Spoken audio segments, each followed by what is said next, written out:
Okay, so you're down on a Sunday morning and you need to be able to actually send the live stream out to the world for people to see, out to YouTube. And on a morning what we do is we tend to set up two streams, and these are set up beforehand. One is a test one that happens as the band is practicing, and that means you can try out all the various volumes and so on. And the other is the actual service. And the way you get to these is if you go to your laptop, if you open up Edge, and then go to Manage Streams. And what it'll bring up is, it'll bring up whatever streams have been pre-set up, okay? And the stream will actually have a date and a time on it as well. And if you notice, this one for a quick practice I'm doing actually has on it the word private, okay? Which means that nobody can see that. The one for the actual service is going to have on it public. And the way you get this running is you click on that, and it's now waiting for information, okay? Now you can just have a quick look down here and check the title. I've got a test for today, the fact that it's private, okay? And then down here, we got enable auto start. That means as soon as we start sending information out to YouTube, it will actually start the stream, okay? It's also got enable auto stop. And enable auto stop means that for the actual test one, as soon as you stop sending information out, it will stop, okay? Now, we have been disabling that so that you manually have to click on a button up at the top here, just in case the information going out wasn't quite the amount YouTube was expecting and they tried to stop the stream partway through.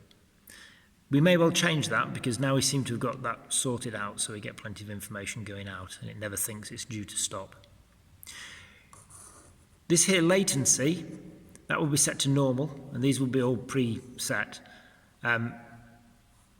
If we're sending out the service, we always need to make sure that's on low latency. And what that means is that the actual delay between sending it out and it actually getting to YouTube is reduced down a bit.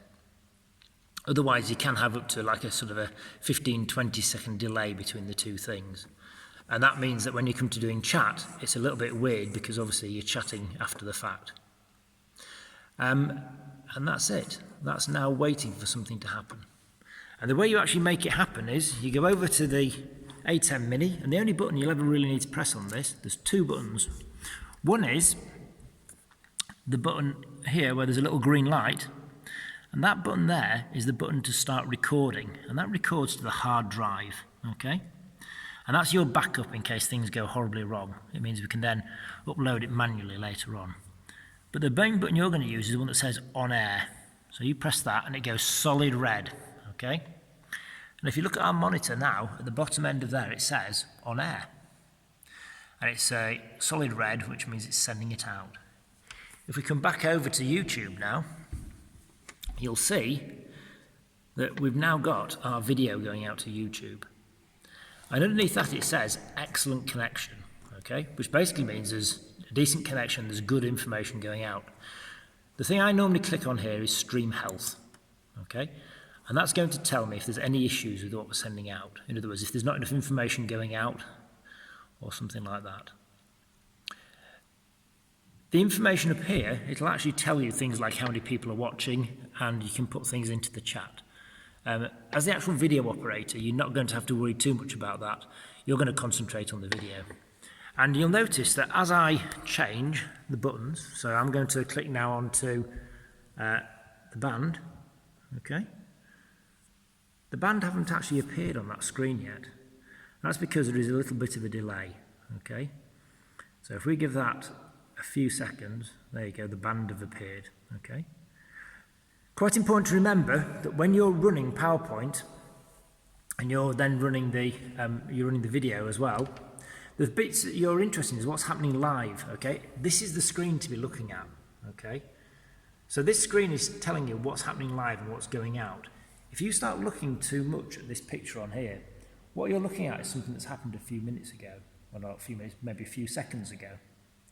And the danger is you get a bit confused. And so you start pressing buttons for things that have already happened. So control this, look at that screen, and that tells you exactly what's happening there and then.